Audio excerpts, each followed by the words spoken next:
Continuando con las clases dadas por la Academia de Stephen Hawking.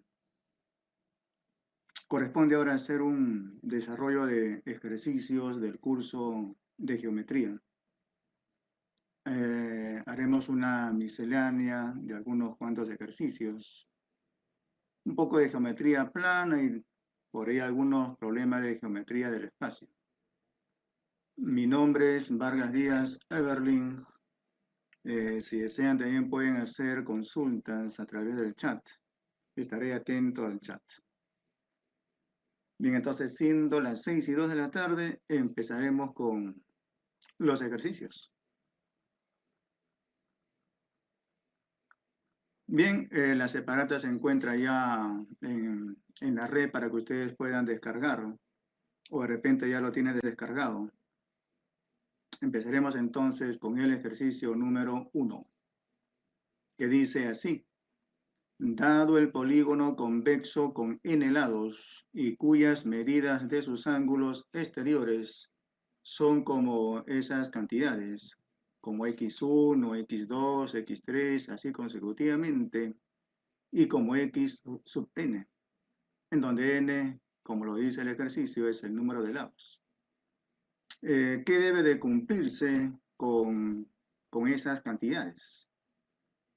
Bien, entonces hacemos un gráfico. Bueno, como siempre, pues no está de más decirles que cuando uno pretende resolver un ejercicio de geometría, no nos olvidemos que tenemos que cumplir una secuencia lógica. La secuencia es como sigue. Primero hay que leer el texto del ejercicio.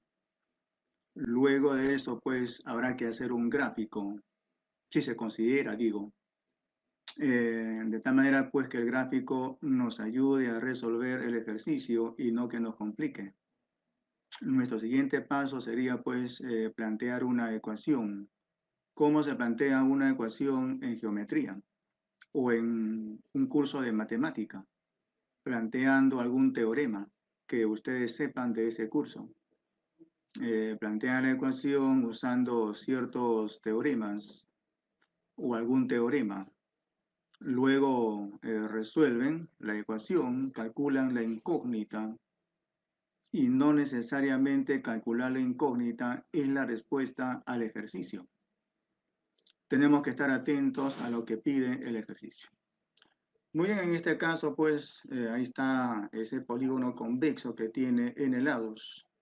Recuerden que también tendrá, pues, n vértices. Empezaríamos por este vértice, vértice 1. En ese vértice el ángulo exterior es x1 por k, siendo k la constante de proporción. En el vértice 2 el ángulo exterior sería x2 y por k. Y aquí está el vértice 3, en ese vértice 3 pues será el ángulo exterior de medida x3 por k, y así consecutivamente hasta que lleguemos al vértice enésimo, en donde el ángulo exterior sería pues x sub n y por esa constante k. Muy bien, como sabemos, la suma de ángulos exteriores en un polígono convexo debe de ser una vuelta, es decir, 360 grados sexagesimales. Planteamos entonces esa ecuación diciendo que la suma de ángulos exteriores sería 360 grados. x1 por k más x2 por k más x3 por k y así consecutivamente hasta el x sub n y por k. Bueno, entonces lo que podemos hacer aquí es factorizar la constante k justamente. Y en el paréntesis nos va a quedar la suma de x1 con x2 con x3 y así consecutivamente hasta x sub n. Eso sabemos que es una sumatoria. Entonces, vamos a calcular la constante k de esta manera. La constante k sería de esta manera. Entonces, a ver.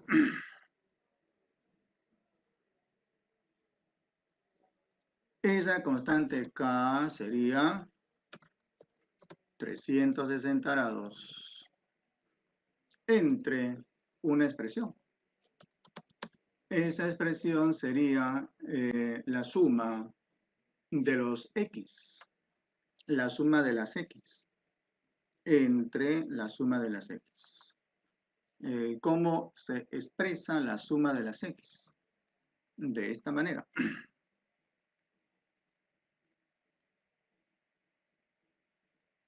Ahí está. Entonces, la constante acá sería 360 grados sobre la sumatoria, ese símbolo que es una M invertida o de repente girada a 180 grados, quiere decir sumatoria.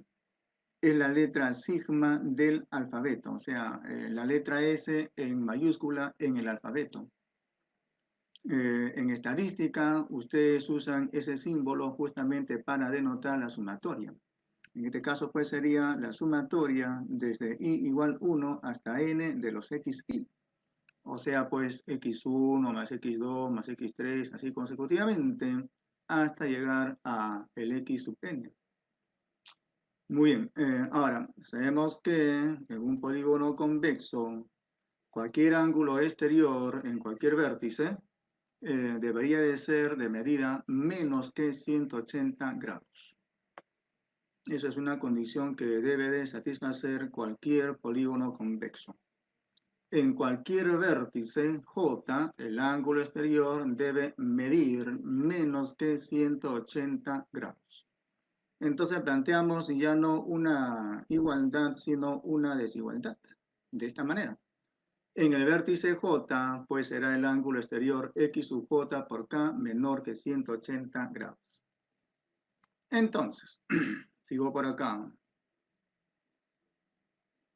X sub J por K, pero K ya la tenemos calculada en el paso anterior. Sería pues entonces el producto de XJ con K, 360 grados por XJ sobre esa sumatoria. ¿Ok? Entonces, vamos a poner esto por acá. 360 grados por X sub J. Todo eso dividido entre la sumatoria de las XI, entre el sumatorio de los XI. Bueno, entonces vamos a copiar esto para acá.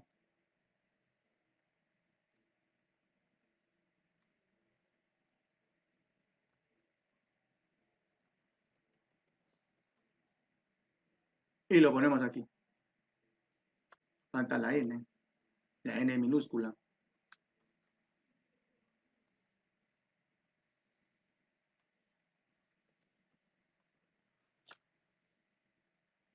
Ya, entonces de esa manera pues calculamos o decimos que este ángulo es menor que 180 grados.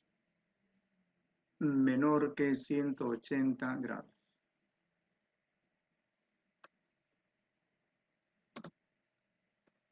Planteo esa inecuación y hay que resolverla. Entonces, si nos ponemos a resolver esta inecuación, fíjense que el 360 grados se va a simplificar con el 180 grados. Es decir que en ambos miembros de esa desigualdad habrá pues que dividir con 180. 360 entre 180 sería 2 y acá sería la unidad. O sea, nos quedaría lo siguiente. Continuamos por acá. Entonces, 2 veces XJ, 2 veces X sub J. Tendría que ser menor que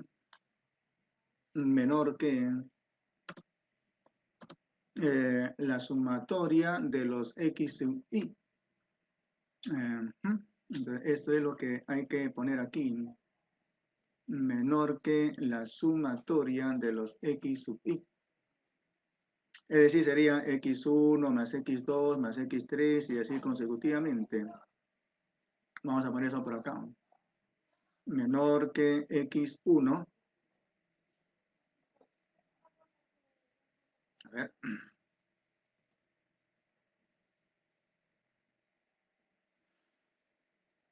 x1, luego más x sub 2, más x sub 2, más x sub 3, más x sub 3, y así consecutivamente. Ya, vamos a ver esto más para acá.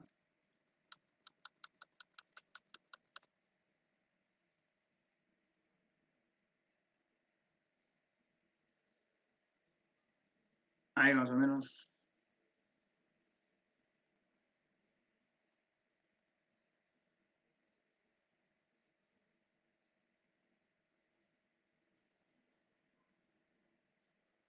Ya, más o menos ahí. Ya, entonces, así consecutivamente,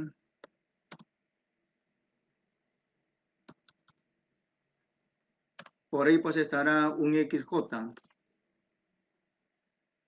Habrá un sumando que es XJ. Y continuamos hasta llegar al X sub n, más X sub n. Uh-huh. Y luego podemos simplificar. En el primer miembro de esa inecuación tenemos 2 veces X sub J. Y en el segundo miembro, por aquí, pues tenemos un X sub J. Lo pasamos a restar y llegaríamos a lo siguiente. Por acá. X sub J.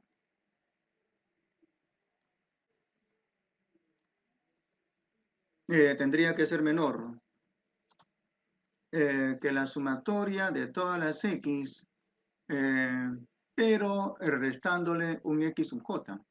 Eso lo podríamos expresar de esta manera.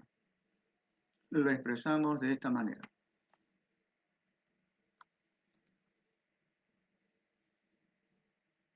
Voy a copiar esto. Lo pego por acá.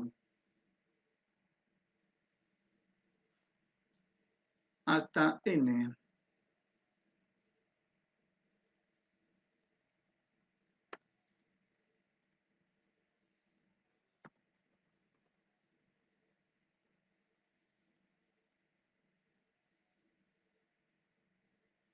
¿Ya? Pero de tal manera que el X, o perdón, el Y que sea diferente de J, con esa condición.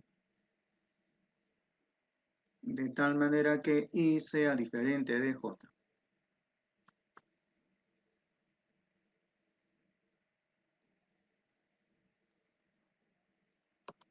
¿Ya? Con esa condición.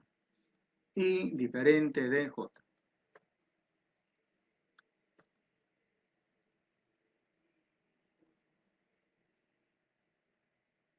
Entonces, a esto llegaríamos resolviendo esa inecuación.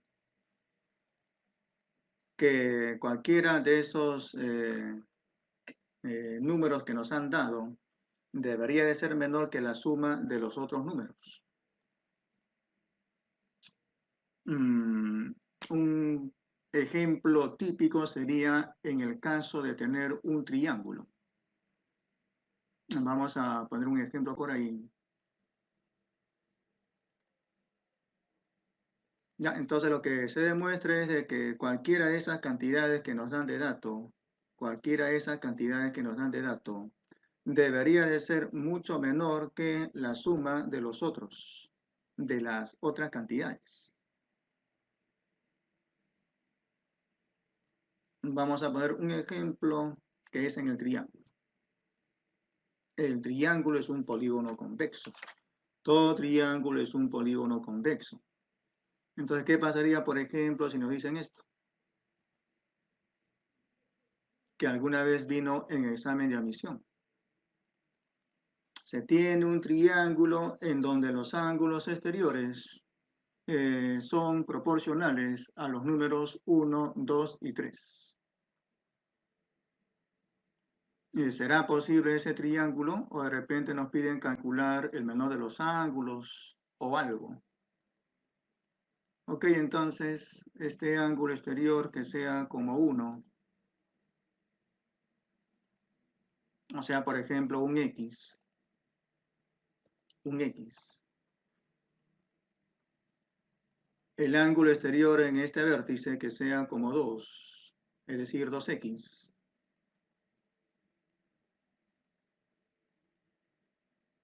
Y vayan viendo si es posible o no ese triángulo. ¿Será posible ese triángulo? Nos preguntamos.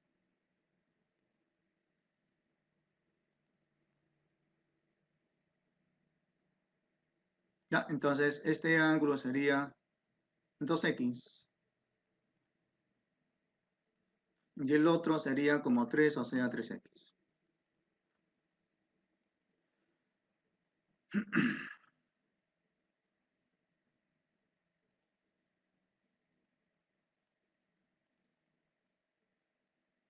Este de aquí como 3, 3X. Entonces, si aplicamos lo que hemos demostrado anteriormente, cualquiera de esos números debería de ser menor que la suma de los otros. Entonces nos preguntamos, por ejemplo, el 1 si es menor que la suma de 3 con 2, 1 es menor que 5.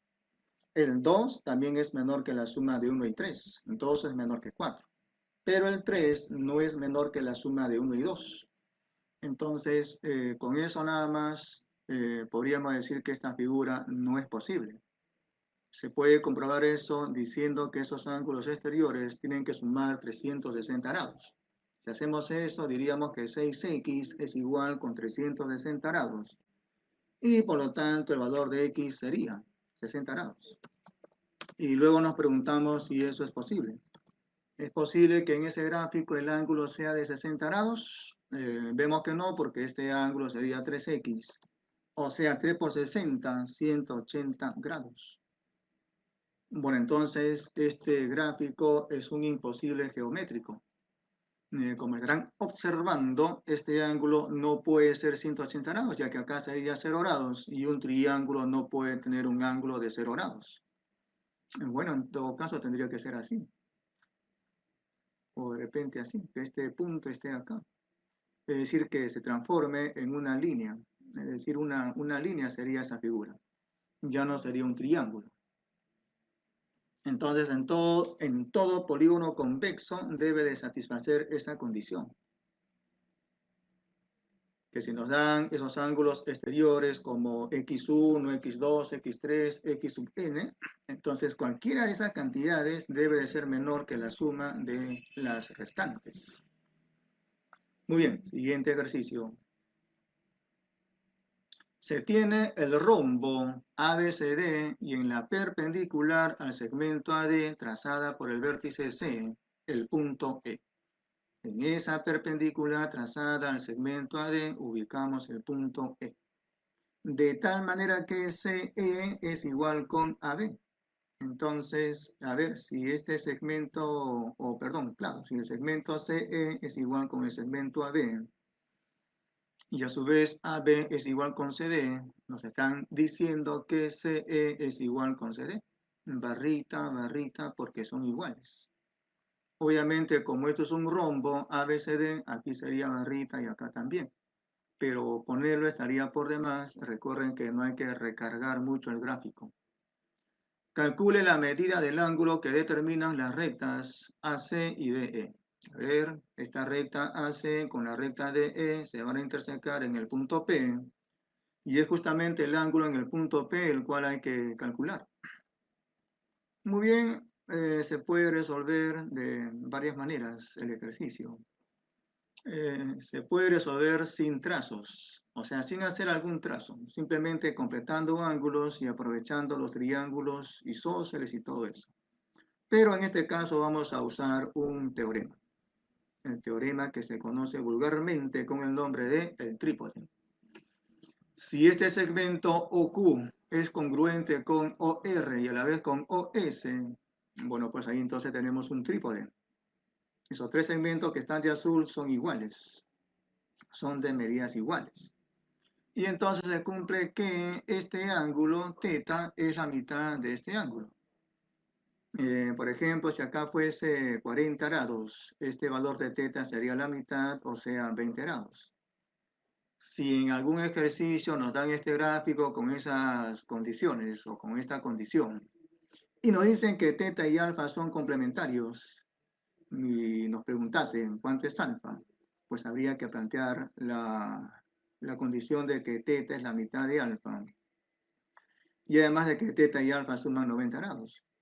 Entonces nos preguntamos, ¿qué número con su mitad suman 90 grados? ¿Qué número con su mitad suman 90 grados? Ese número sería el 60 grados. Entonces acá sería 60 y acá su mitad, o sea 30. Por lo tanto, este ángulo sería de 60 grados. Bien, entonces, primero pues hay que ver en dónde aparece un trípode. Bueno, aquí tengo yo dos segmentos iguales. Por condición ABCD es un rombo. Con este lado barrita, pues entonces BC también sería barrita. Entonces vamos a colocar esa marca, barrita, aquí. Ahí también debe de ser barrita.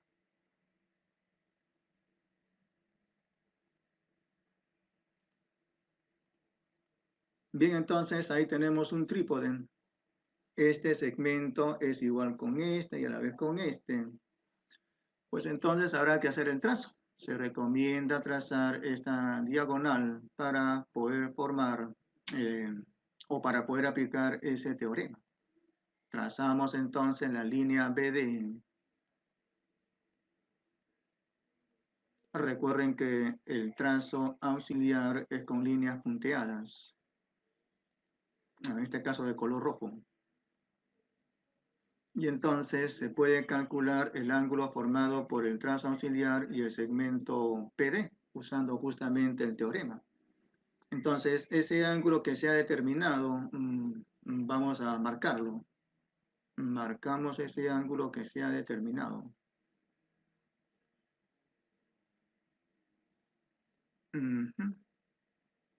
Y hay que calcularlo. Además, también recuérdese que en el rombo, esta diagonal AC con la que acabo de trazar son perpendiculares. Entonces vamos a poner el ángulo recto por ahí. Ángulo recto. Ahí está el ángulo recto. Muy bien, entonces, ¿en dónde está el secreto del éxito? Observen ese triángulo rectángulo que se ha determinado, con vértices P, D y este otro. Entonces, en ese triángulo, cuya región está sombreada, se sabe que el X, con ese ángulo que se ha determinado, van a tener que sumar 90 grados. Entonces, la idea está justamente en calcular este ángulo. Digamos que este ángulo sea de 50 grados, no quedaría más que decir que X es de 40 grados. 40 más 50, 90 y más 90, 180 grados. ¿Cómo calcular este ángulo? Usando el teorema. Necesito calcular entonces el ángulo BCE, pero por paralelas. Este segmento es paralelo con este. Como acá es ángulo recto, arriba también será ángulo recto. Pondré entonces el ángulo recto por ahí.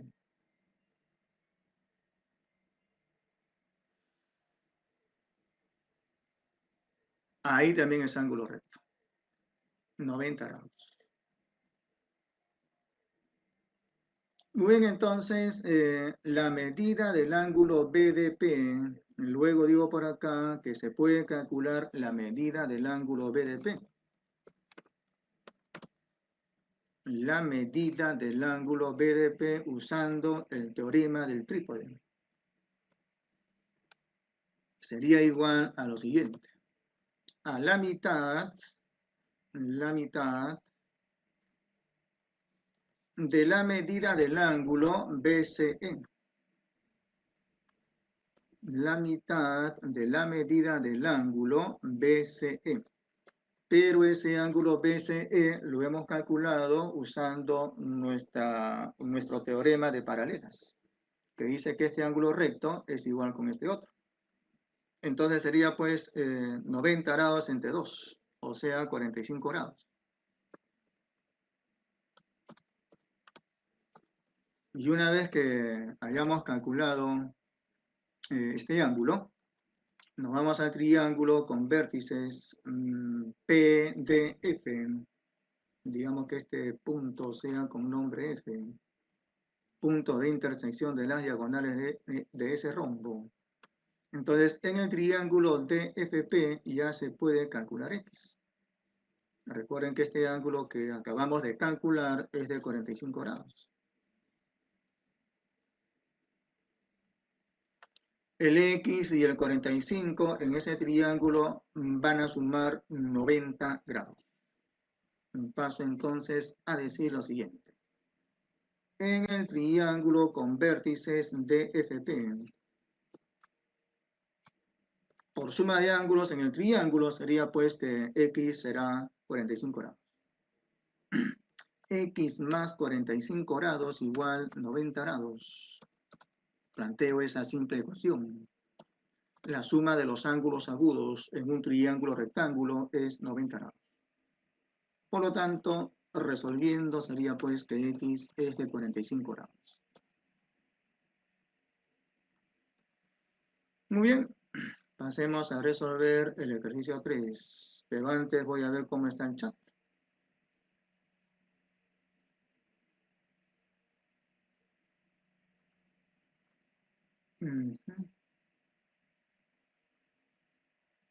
Ya.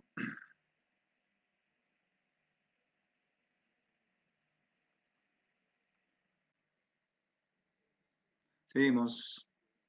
De acuerdo con el gráfico, A y B son puntos de tangencia. Nos piden calcular cuánto es X. A y B son puntos de tangencia.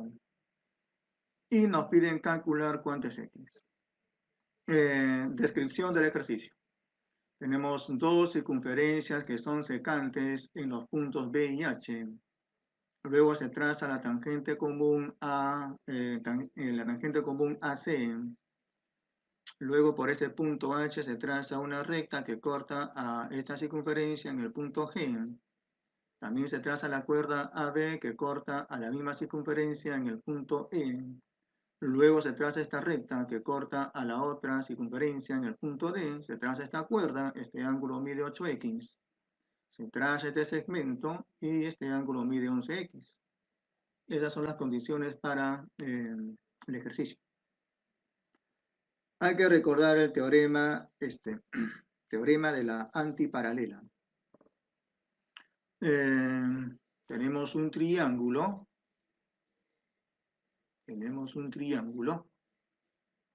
En donde se cumple lo siguiente. A ver, este ángulo θ será igual con este si y solamente si el cuadrado de m es igual al producto de r con s. ¿Ah? Es decir, si yo observo un triángulo en donde el cuadrado de este lado es igual a este segmento y por este segmento diré entonces de que este ángulo es igual con este. De manera recíproca, si yo observo un triángulo en donde al trazar esta seriana este ángulo es igual con este, diré pues de que el cuadrado de m será igual a r y por s. Muy bien, hará pues que tratar de que aparezca este teorema por algún lugar del gráfico. ¿Cómo se logra eso? Haciendo pues nuestros trazos auxiliares y todo eso. Se recomienda que cuando tengan dos circunferencias secantes, tracen la cuerda para ambas, o sea, la cuerda común. Bien, entonces voy a trazar la cuerda común. Trazamos la cuerda BH. Es cuerda para ambas circunferencias. Bien, entonces vamos a usar la propiedad conocida vulgarmente con el nombre de rebote. Por el rebote, este ángulo que se ha determinado es igual con el ángulo en el vértice G. Entonces, digamos que ese ángulo ABH sea con medida alfa. Ese ángulo ABH, ese ángulo que se ha determinado al trazar esa cuerda, que sea con medida alfa.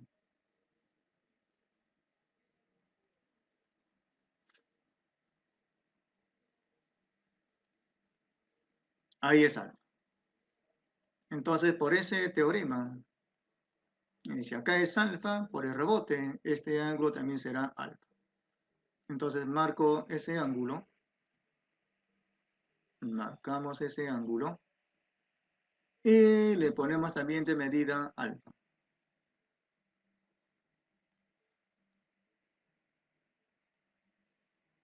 Ya, marco este ángulo. Y le pongo con medida alfa.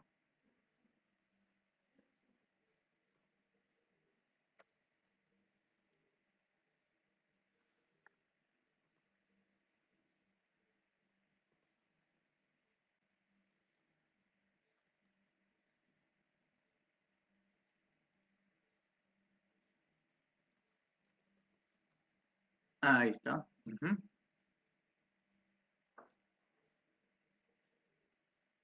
Ahí es alfa. Muy bien. Ahora recordemos nuestro teorema de ángulos en la circunferencia. Si este ángulo es alfa, este arco sería el doble, o sea, 2 alfa. El arco AH mide 2 alfa. Y como este es punto de tangencia, este ángulo sería la mitad del arco, o sea, la mitad del doble de alfa, es decir, alfa. Bien, entonces vamos a marcar ese ángulo y ponerle de medida también alfa.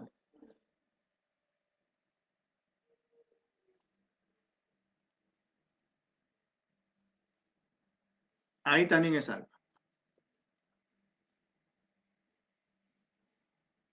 ¿Qué tenemos aquí entonces? Observen que aquí es alfa y acá también.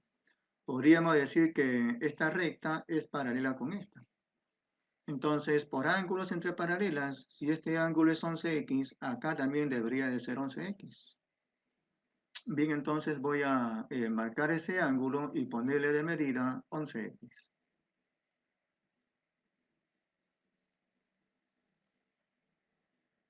El ángulo FCA es de medida 11x.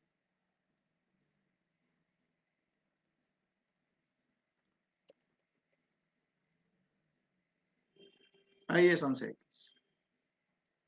Miren que todavía no estamos usando el teorema. Por ahí debe de aparecer para usar el teorema. Vamos a trazar la cuerda AF. Trazamos la cuerda AF y veamos qué ocurre. Al trazar esa cuerda AF, hemos determinado el ángulo AFD, el cual se puede calcular usando pues el teorema correspondiente. Si este ángulo es 8x, el arco sería 16x, y este ángulo que se acaba de determinar sería la mitad del arco, la mitad de 16x, o sea, 8x. Voy a marcar entonces ese ángulo y ponerle de medida también 8x.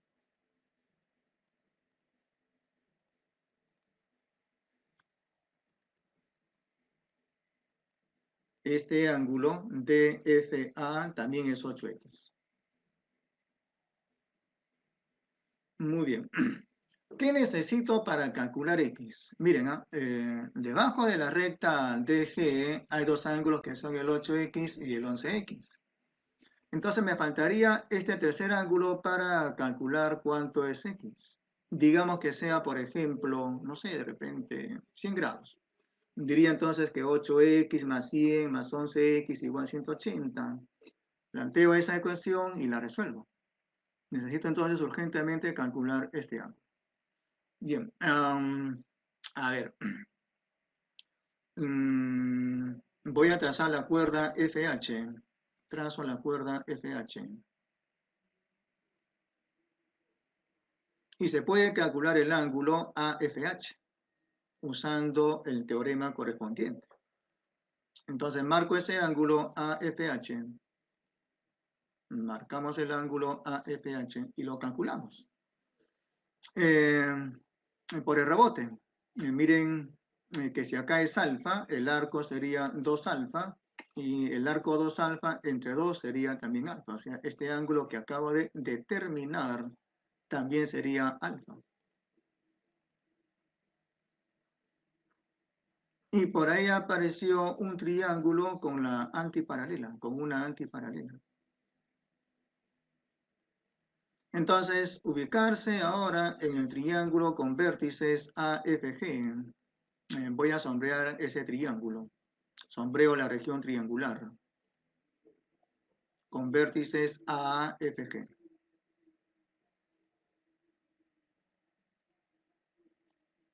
Observen ustedes esa región que acabamos de sombrear,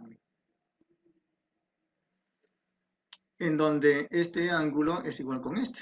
Es decir, que podemos aplicar el teorema. Entonces digo por acá, en el triángulo con vértices, en ese triángulo de vértices AFG, por ese teorema, sería de esta manera, que el cuadrado de AF será pues AH y por AG. El cuadrado de AF será igual a un producto. Al producto de las distancias AH con la otra que es AG. AH y por AG. Muy bien, esto es aplicando ese teorema. Pero también, si ustedes recuerdan el teorema de la tangente y una secante en esta circunferencia. ¿Ya? En esta circunferencia, por el teorema de la tangente y una secante.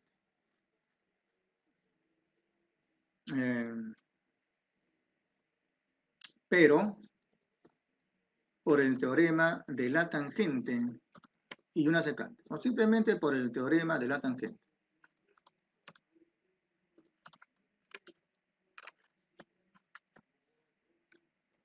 ¿En qué circunferencia? En esta circunferencia, en la mayor circunferencia. Diríamos lo siguiente, que el cuadrado de este segmento de tangente, el cuadrado de AC, debería de ser igual al producto de dos distancias. El cuadrado de AC debería de ser igual al producto de dos distancias. Esas son el segmento de secante que queda fuera de esa circunferencia, es decir, AH, por el segmento de secante, que es de A hasta G. Entonces, si ustedes comparan esta y esta otra, comparan esas dos, fácilmente se van a dar cuenta de que AC con AF son de medidas iguales. Luego diremos eso. Luego demostraríamos de que AC es igual con AF. Entonces, si AC es igual con AF, este triángulo ACF sería isósceles. El triángulo con vértices ACF es isósceles. Triángulo ACF es isósceles. Y si es isósceles, debería de tener dos ángulos iguales. Si es isósceles, debería de tener dos ángulos iguales. ¿Quiénes serían esos ángulos iguales? Sería pues el ángulo 11X con el ángulo AFC. Este ángulo AFC también sería de medida 11X. Entonces, una vez calculado ese ángulo que resultó ser 11X, ya se puede calcular cuánto es X. Voy a marcar ese ángulo y ponerle de medida 11X.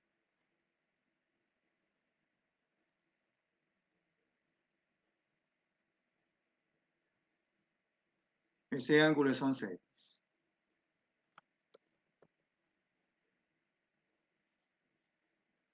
Entonces, al final, ya finalmente, ya como paso final, en el punto F, en F, diremos que la suma de ángulos que están por debajo de esa recta DG, esa suma de ángulos será pues 180 grados. Diremos entonces que 8x más 11x más 11x será pues 180 grados. 8x más 11x y más 11x será pues 180 grados. Al final, suma de ángulos que están por debajo de esa recta. Suma de ángulos consecutivos y que están debajo de esa recta. Sería 30x igual a 180 grados. Por lo tanto, x será pues 180 entre 30, o sea 6. Por lo tanto, x será 6 grados.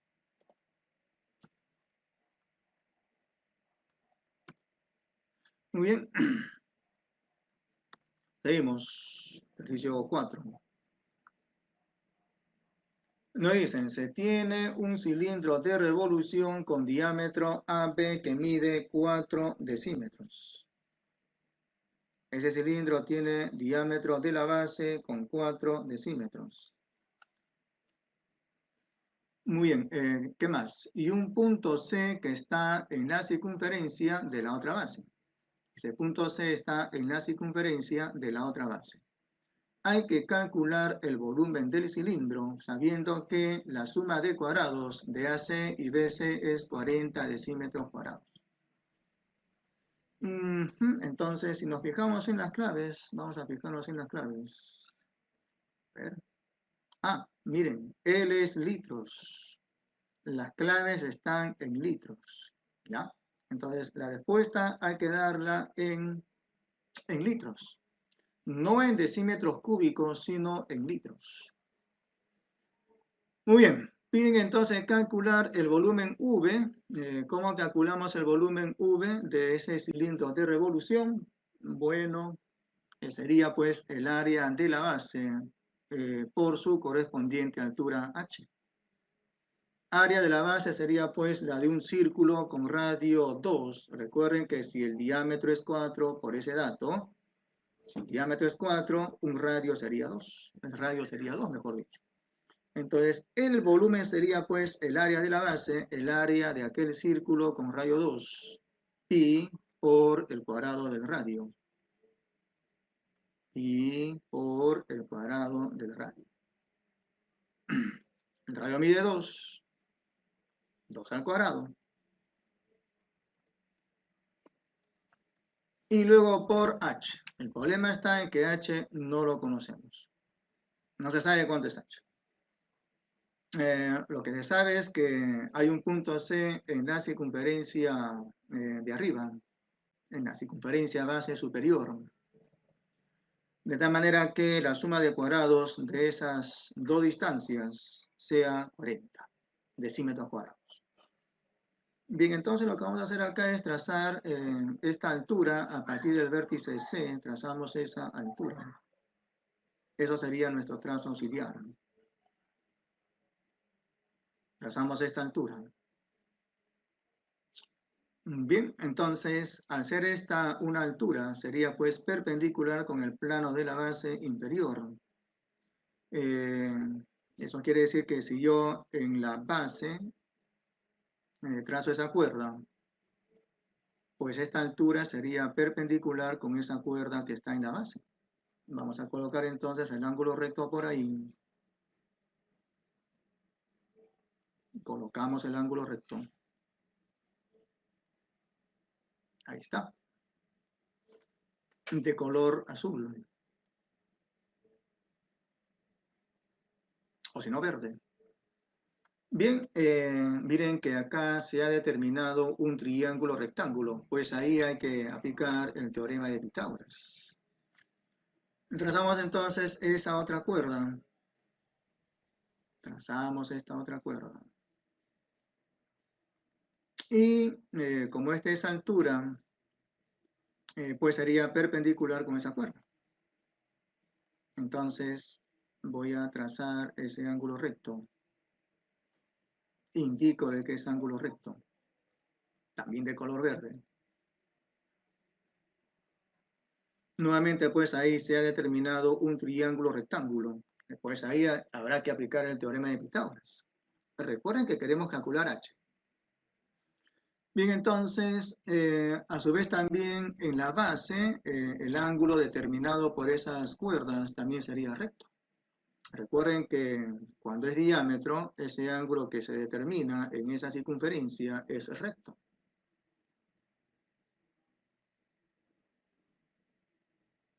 Indico de que es recto. Ahora sí, estamos en condiciones de aplicar teorema de Pitágoras. No nos olvidemos que esta línea que hemos trazado es altura de medida h. Ahí es h. ¿Cuánto es h? No se sabe. A ver, aplicaremos el teorema de Pitágoras.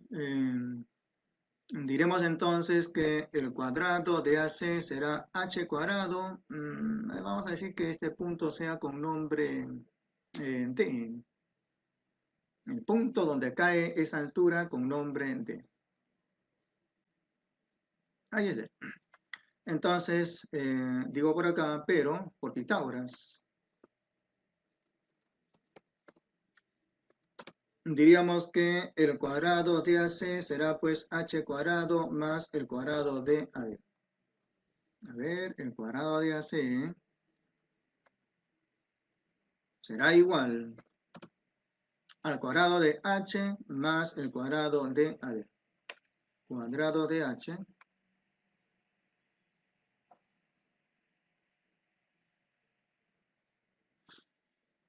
más el cuadrado de AD.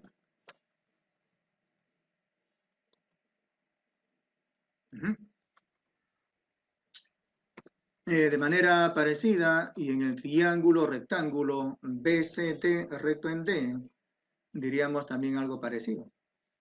Parecido, pero no igual.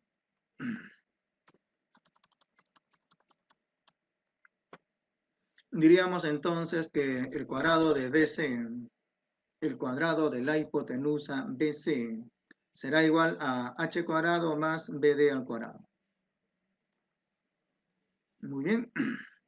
A ver, entonces hemos llegado a esas dos igualdades.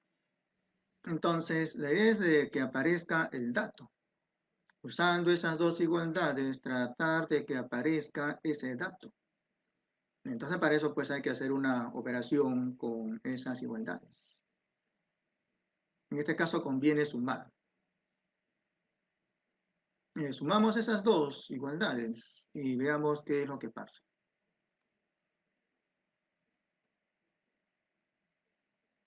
Sumamos entonces. Al sumar, el cuadrado de AC con el cuadrado de BC es el dato, o sea, 40. Entonces pondremos 40 por aquí. Y eso deberá de ser igual con lo siguiente. Igual con lo siguiente. El cuadrado de AH con el cuadrado de AH sería 2 veces el cuadrado de H. 2 veces H cuadrado.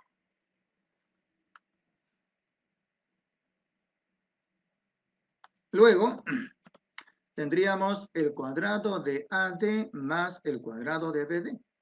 Pero si nos fijamos en la base, el cuadrado de AD con el cuadrado de BD sería 4 al cuadrado, por el teorema de Pitágoras. Más 4 al cuadrado. Entonces, con esto ya se puede calcular cuánto es H. Entonces, calculamos H. A ver, acá sería 40, acá sería 16. 40 menos 16 sería 28. 2 veces H cuadrado sería 28. ¿De dónde que? A ver, 40 menos 16 sería 24, perdón. 40 menos 16 sería 24. 2 veces h cuadrado sería 24. H cuadrado sería 12. 12 es 4 por 3. Entonces, h sería raíz de 4 por la raíz de 3. La raíz de 4 es 2. Entonces, h sería 2 veces la raíz de 3. H igual a 2 por la raíz de 3. 2 veces la raíz de 3. Ya tenemos calculado H. Ahí está. Una vez que tengamos calculado H, bueno, pues habrá que reemplazar.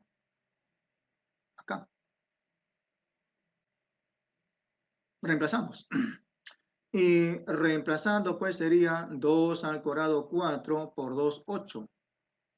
Por lo tanto, tendríamos que el volumen es de esta manera. Por lo tanto, volumen igual, repito, 2 al cuadrado es 4 por 2 es 8. Pi raíz de 3. 8 veces el producto de pi con la raíz de 3. Las unidades serían decímetros cúbicos. Pero recuerden que un decímetro cúbico es un litro. Ojo, ojo, ojo, ojo. Recuérdese que un decímetro cúbico es un litro. No olvidarse. Un decímetro cúbico es equivalente con un litro. Un litro es un L. ¿Ya? Recuerde que un L es la notación para un litro. Entonces, no olvidarse de esa equivalencia. El cubo que tiene de arista un decímetro tiene de volumen un litro. ¿Ya?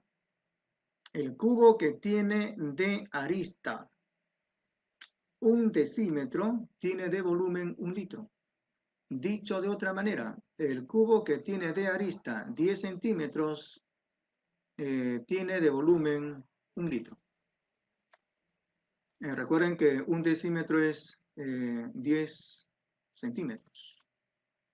Entonces, el cubo que tenga de arista 10 centímetros tiene de volumen un litro.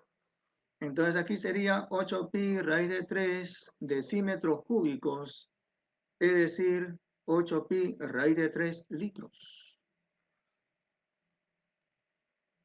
Y entonces, al final hay que colocar esa letra L. Sí. Muy bien. Siguiente ejercicio. Se tiene el triángulo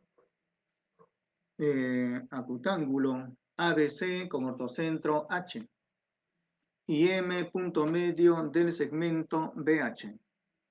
D, E, F son puntos medios para los lados BC, AC y AB respectivamente.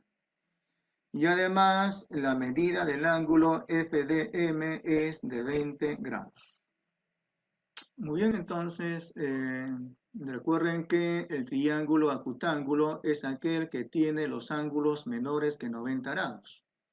Recordando también que el ortocentro, en este caso con nombre H, es el punto por donde pasan las alturas de ese triángulo, punto de intersección de las alturas. M es punto medio, así también D y así también E. Sabiendo que este ángulo FDM mide 20 grados, ¿cuánto será el ángulo FEM? Ya los champeros dicen que X es igual a 20 grados. Con champa. Tienen que, pero, demostrar. Aunque en el examen de admisión, los champeros estarán felices porque al toque dicen, ah, ya ese sale 20 grados. Recuerden que acá no estamos en el examen de admisión, sino estamos queriendo demostrar, usando nuestros teoremas, de que efectivamente X es igual con 20 grados. ¿Ya? Bueno, hay varias maneras de demostrar que efectivamente X es igual con 20 grados. Antes hay que recordar el teorema de la base media. La base media es aquel segmento que tiene por extremos puntos medios de dos lados de un triángulo. Esa base media resulta ser paralela con el tercer lado. La base media paralela con la base. Esta base media paralela con este lado. Y además también se demuestra que la base media es la mitad de este lado. Entonces, cuando tengamos dos puntos medios, si se unen esos puntos medios de aquel par de lados de ese triángulo, ese segmento sería paralelo con el tercer lado. Muy bien. A ver, vamos a ver. Por lo tanto, con ese teorema, punto medio, este segmento sería paralelo con este otro. El segmento EF sería paralelo con el segmento BC. Muy bien, ahora acá tenemos un punto medio y acá también. En consecuencia, este segmento FM sería paralelo con el segmento AH.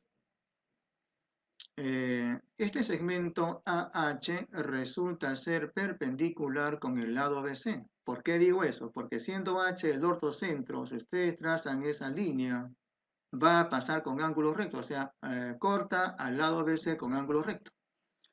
Recuerden que si dos líneas rectas se cortan con ángulo recto, se dice que esas líneas son perpendiculares. En consecuencia, la línea AH sería perpendicular con el lado BC, ya que AH, esa recta AH, la va a cortar perpendicularmente a ese lado, ya que contiene pues a esa altura trazada del vértice A. En consecuencia, AH sería perpendicular con BC. La paralela FM al segmento AH también sería perpendicular con el lado AC. Y como esta línea es paralela con esta, pues entonces diremos que la línea EF será también perpendicular con la línea FM. Es decir, que si trazamos esta línea, si hacemos ese trazo auxiliar, como esas dos líneas son perpendiculares, diremos entonces que la medida del ángulo MFE es 90 grados, o sea, un ángulo recto. Pondremos entonces el ángulo recto ahí.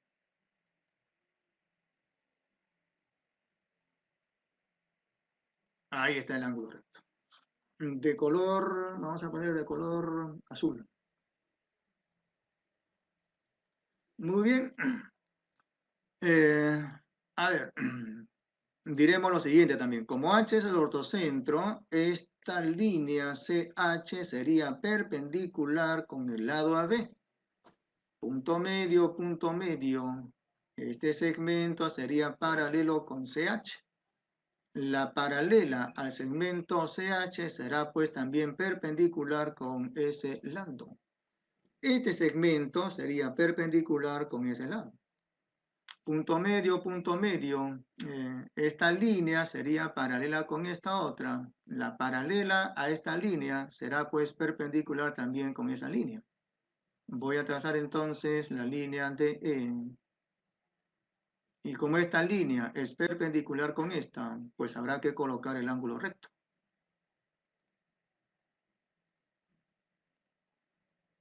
Ahí está el ángulo recto. De color azul. Muy bien. Observen ustedes ese cuadrilátero que tiene dos ángulos rectos opuestos. Ese cuadrilátero no es cualquier cuadrilátero, es un cuadrilátero que tiene nombre. Se llama cuadrilátero inscriptible. Entonces, en ese cuadrilátero cuya región está sombreada, hará pues que aplicar nuestra propiedad. Es un cuadrilátero inscriptible. Cuando se tiene un cuadrilátero inscriptible, hay que aplicar ese clásico teorema conocido vulgarmente con el nombre de el rebote. Ya, entonces digo por acá lo siguiente. Como la medida del ángulo MFE, es igual con la medida del ángulo MDE, igual que la medida del ángulo MDE. Ambos iguales con 90 grados. Luego, el cuadrilátero FMDE es inscriptible. Luego, el cuadrilátero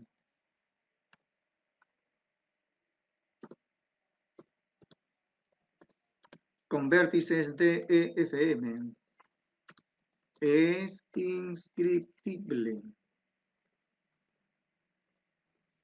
Y si es inscriptible, Entonces, hay dos ángulos que son de medidas iguales.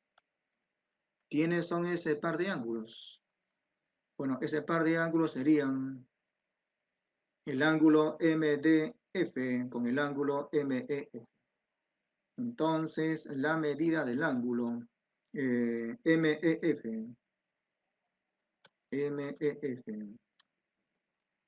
tendrá pues que ser igual con la del ángulo FDM. Igual con la del ángulo FDM. Ahí estamos aplicando ese teorema que es conocido vulgarmente con el nombre de el rebote. Entonces, por ese rebote, esta X, ese ángulo con medida X, será pues igual con lo siguiente.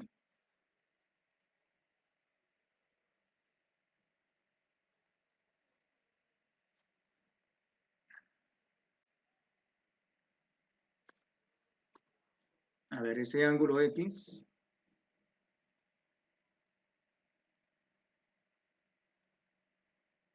por el rebote sería igual con ese ángulo de 20 grados.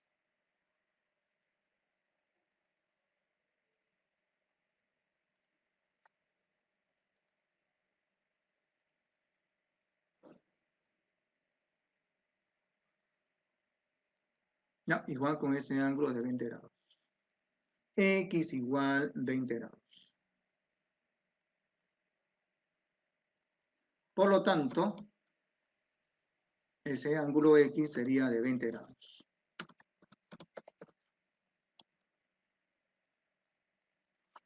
Cuando observen ustedes un cuadrilátero que tenga dos ángulos rectos opuestos, ese cuadrilátero es inscriptible. Por lo tanto, dirán que este ángulo con este otro deben de ser iguales. También se puede decir de que por esos 4 puntos pasa una circunferencia que tiene como diámetro ese segmento que une estos puntos medios. Muy bien, siguiente ejercicio. En un triángulo ABC inscrito en una circunferencia, las longitudes de las proyecciones de los lados AB y BC sobre el diámetro BF miden M y N. La proyección de este lado AB en el diámetro BF es de medida M, mientras que la proyección de este lado BC en el mismo diámetro es de medida N. Ahora, vamos a ver ese teorema. Esto es una semicircunferencia, es decir, la mitad de una circunferencia. Este es el diámetro, este es uno de sus radios, esta es una de sus cuerdas. Entonces, esta cuerda la proyecto en el diámetro. Para proyectar este segmento llamado cuerda en el diámetro, lo que tengo que hacer es trazar esta altura, esta perpendicular, acá el ángulo recto por ser perpendicular o también altura. Y entonces este segmento que une el pie de la altura con este extremo de aquel segmento sería la proyección. Se cumple aquí lo siguiente. Digamos que este punto sea con nombre P. Este extremo de esa cuerda o de ese diámetro con nombre P. Este otro extremo que sea con nombre Q.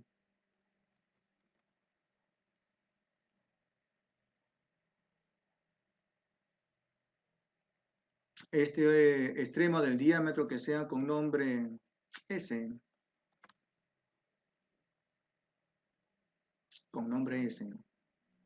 Y el pie de esa altura vamos a decir que sea con nombre T. Entonces lo que se demuestra es lo siguiente. El cuadrado de la cuerda PQ, el cuadrado de esa cuerda PQ, PQ al cuadrado, debe de ser igual al producto de dos distancias. La primera es la longitud de la proyección de esa cuerda, en este caso PT.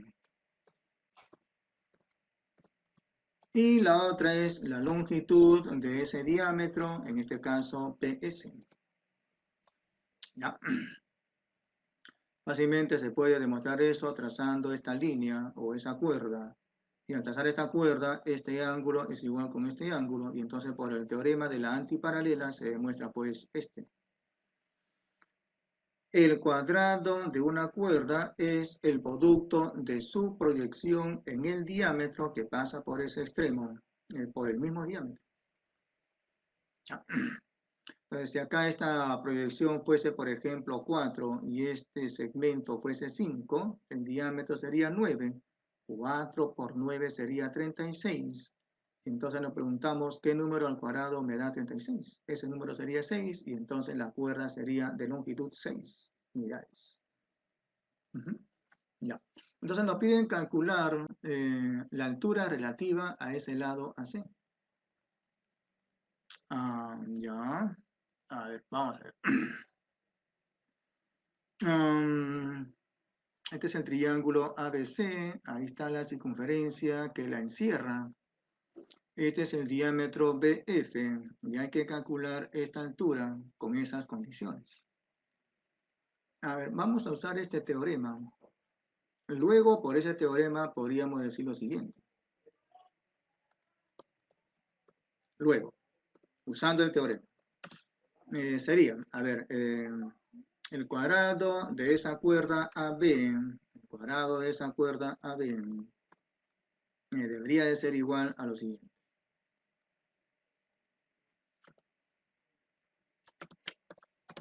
Su proyección en este diámetro BF, que por el dato es M, por el mismo diámetro, en este caso es BF.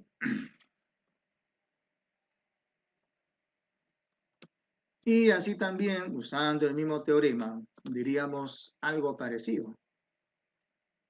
Algo parecido. El mismo teorema, pero ahora para la cuerda BC. Y para la cuerda BC. Entonces aquí sería pues BC.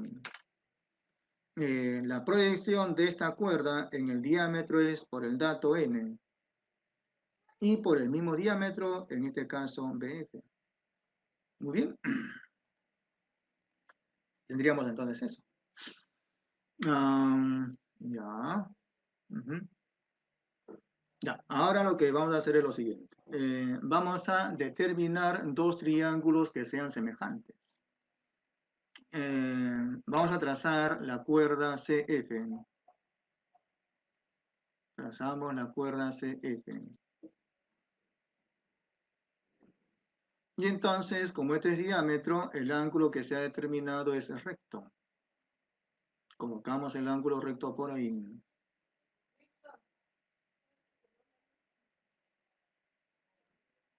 De color, a ver, ¿qué color sería? Verdecito. Ya, entonces, a ver, por el rebote, este ángulo sería igual con este ángulo. Vamos a marcar ese par de ángulos y les ponemos de medidas iguales. Este ángulo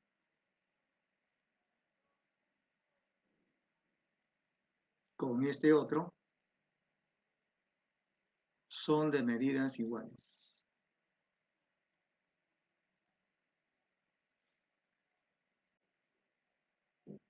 Digamos que cada uno sea con medida θ.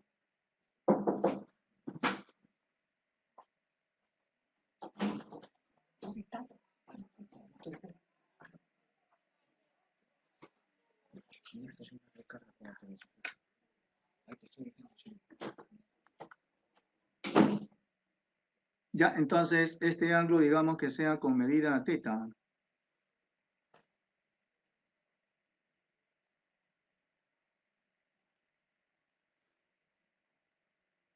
Entonces, por ese teorema del rebote, conocido vulgarmente con ese nombre, así sería. Θ, el arco sería 2 veces θ, el arco 2θ, entre 2 sería θ.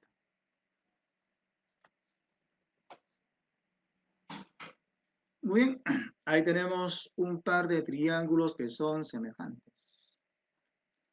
Vamos a sombrear ese par de regiones triangulares, las cuales son semejantes.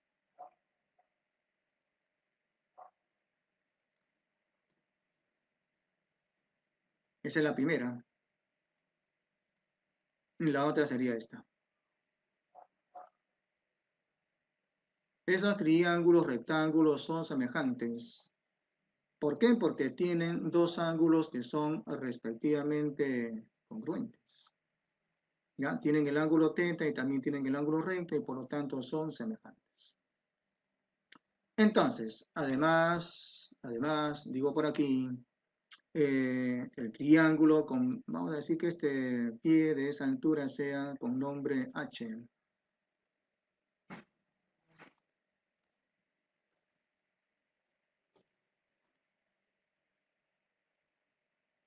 El triángulo AHB, triángulo AHB.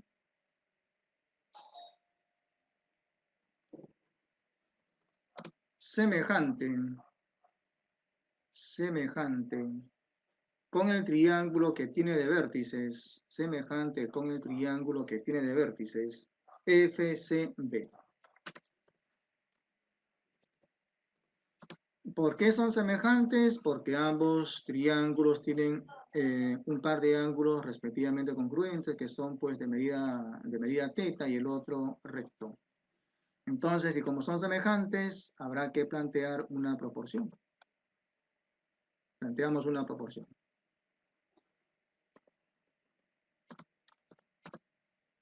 A ver, en el triángulo ABH al ángulo θ se opone X. Y en el semejante al ángulo θ se opone ese segmento BC. Nos vamos ahora al otro lado de la proporción. Y digo, en este triángulo la hipotenusa es AB. La hipotenusa es AB. Mientras que en el semejante la hipotenusa es BF. La hipotenusa es BF. Entonces, ¿a qué llegaríamos en esa proporción, digo? El producto de X con BF sería pues el producto de AB con BC. A ver, vamos a colocar eso por aquí. Entonces, a ver. Diríamos que el producto de X con BF, X por BF, será pues igual al producto de AB con BC.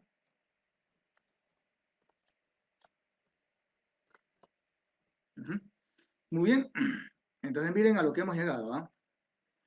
A ver, este es el resultado de la semejanza. Esto último es el resultado de la semejanza. Pero anteriormente habíamos usado el teorema y tenemos esas dos primeras condiciones. Entonces lo que vamos a hacer aquí es lo siguiente. Pero al multiplicar miembro a miembro esas dos condiciones, tendríamos lo siguiente. Vamos a multiplicar miembro a miembro esas dos condiciones. Sería en el primer miembro el cuadrado de AB por el cuadrado de BC. Ok, entonces vamos a colocar eso por aquí. AB por BC, el producto de esos primeros miembros sería AB por BC, pero al cuadrado. Esto al cuadrado. Y eso tendría que ser igual a lo siguiente. Sería M por BF y luego por N y por BF. A ver, voy a copiar entonces. M por BF. Y luego por N y por BF. Muy bien, llego a eso. Entonces lo que voy a hacer acá es lo siguiente. Sabemos que AB por BC es X por BF. AB por BC es X por BF. Elevo al cuadrado y será pues entonces x cuadrado por lo siguiente, por el cuadrado de BF, por el cuadrado de BF.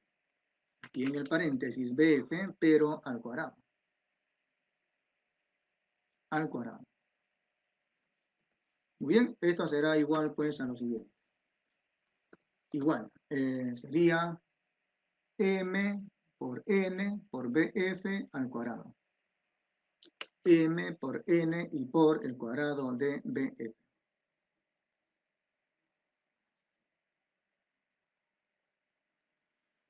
Ya se estará dando cuenta que algo se va a simplificar de esa última. Por el cuadrado de BF. Muy bien. Hemos llegado a esa última condición, a esa última igualdad. Habrá que simplificar. Se simplifica el cuadrado de BF. Simplificamos el cuadrado de BF. Entonces nos quedaría que el cuadrado de X es igual al producto de M con N. De donde que X será pues la raíz de un producto, del producto de M y N. Por lo tanto, digo que X será igual a la raíz del producto de M con N.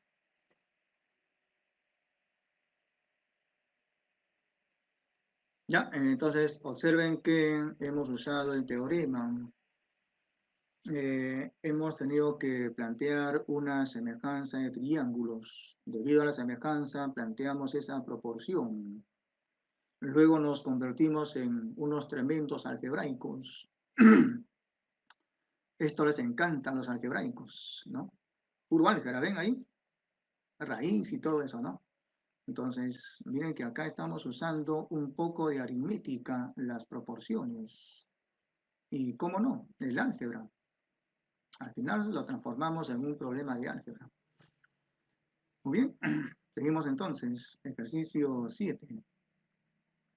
En un polígono con n lados, bueno, habrá que suponer pues que ese polígono sea convexo. Desde n-4 vértices que son consecutivos, se han trazado n al cuadrado cuartos más 7 diagonales.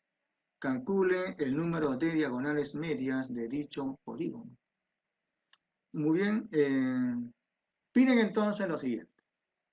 Piden, para ese polígono que tiene n lados, número de diagonales medias, n de m, número de diagonales medias. ¿Cómo se calcula eso? Con la fórmula. N por n menos 3 y entre 2. Ya calculamos el número de diagonales medias con esta fórmula. Perdón, no es n menos 3, sino n menos 1, lapsus. N menos 3 es cuando querramos calcular el número de diagonales normales. ¿Ya? El número de diagonales medias con esta fórmula. N por n menos 1 y entre 2. Bueno, a ver, recordando. Si yo tengo acá, por ejemplo, un triángulo.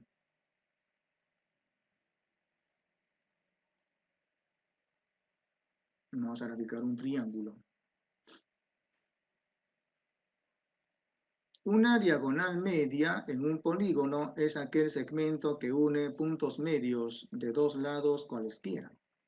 Por ejemplo, aquí yo voy a, no yo, sino el programa va a ubicar los puntos medios de esos dos lados.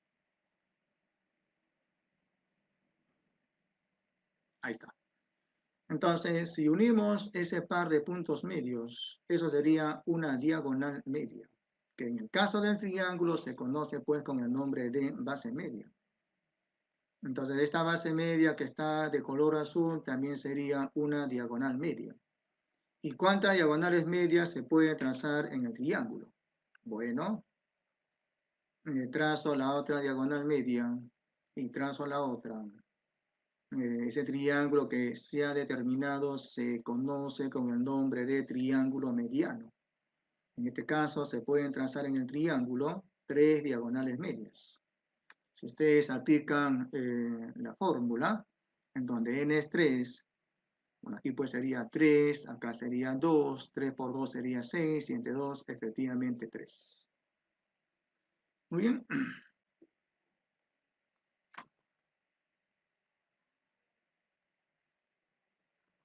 Entonces lo que piden es que calculemos el número de diagonales medias, que es n por n menos 1 y entre 2. Con este dato, desde n menos 4 vértices consecutivos se han trazado esa cantidad de diagonales. Eh, Vamos a poner por aquí el teorema. Teorema.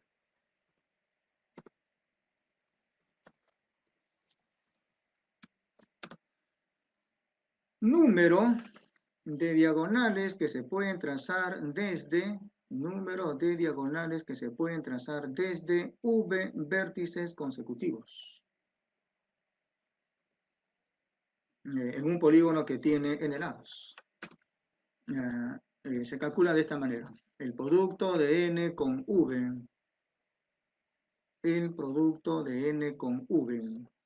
restado de lo siguiente, menos la mitad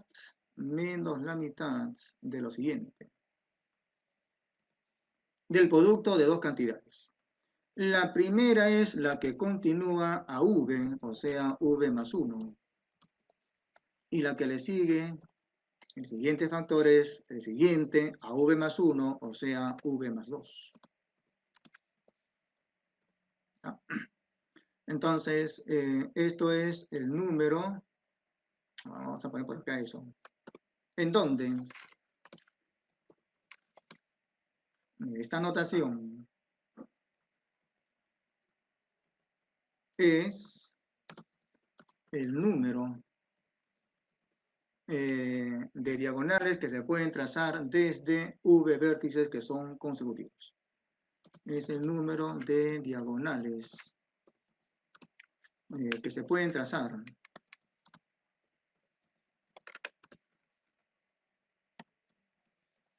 desde V vértices que son consecutivos. ¿Cómo es eso? Dirán algunos. ¿Cómo es eso? A ver, vamos a poner un ejemplo, ¿ya? Por ejemplo, si tuviésemos acá un pentágono.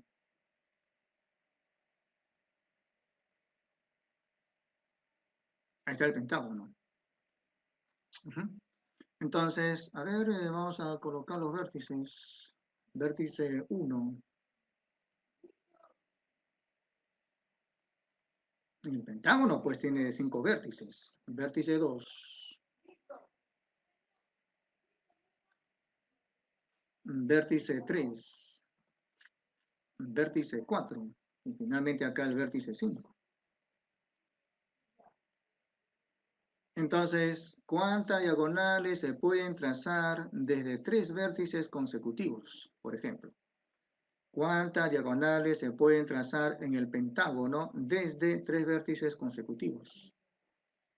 Sería número de diagonales que se pueden trazar desde 3 vértices que son consecutivos.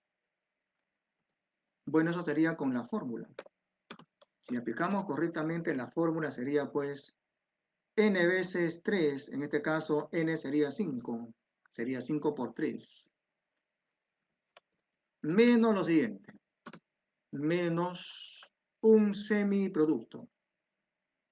Arriba sería el que le continúa a 3, o sea 4, por el siguiente, o sea 5, y entre 2. Entre 2. 4 por 5 sería 20, entre 2 sería 10, este sería 15 y menos 10 sería 5. O sea, tendría que resultarnos 5 diagonales que se pueden trazar desde 3 vértices consecutivos en ese pentágono. Ya entonces, a ver, desde 3 vértices consecutivos, ¿cuántas diagonales se pueden trazar? Bueno, 5. Vamos a comprobar. Desde el vértice 1 vamos a trazar las diagonales de color rojo. ¿Cuántas diagonales se pueden trazar desde el vértice 1? Primera diagonal,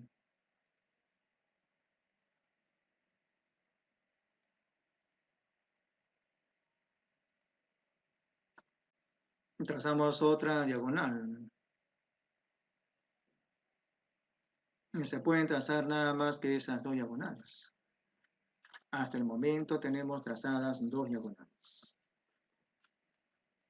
Desde el vértice consecutivo, que es, por ejemplo, este vértice, 2, vamos a trazar las diagonales de color amarillo.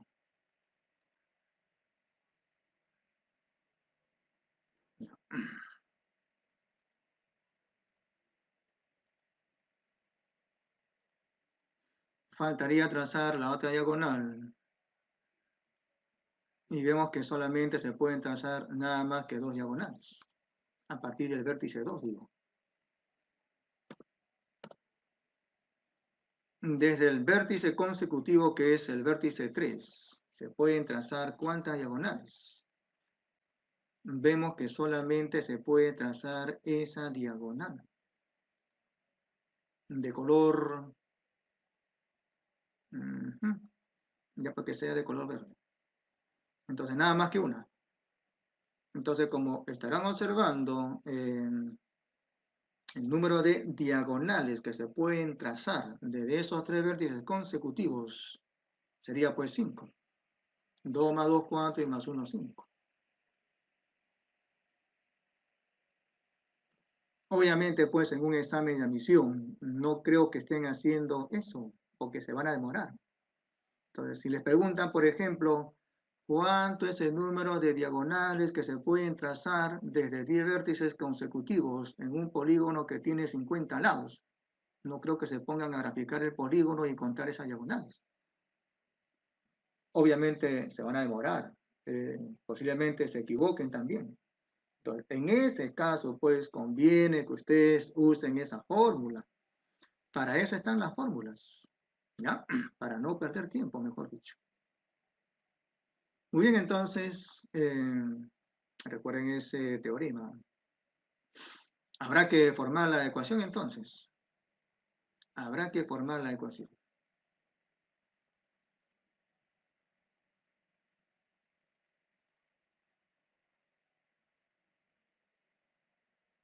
Ya, vamos a formar entonces nuestra ecuación. Luego, tendríamos lo siguiente. En el primer miembro del teorema, habría que colocar, pues, este dato, que es n cuadrado cuartos más 7. N cuadrado cuartos más 7. N al cuadrado cuartos más 7. Abajo el 4. Y luego más 7.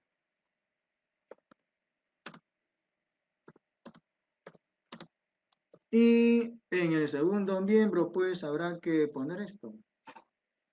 N veces V, en este caso, V es el dato. N menos 4. N menos 4. Luego, menos de esta cantidad. Voy a copiarla.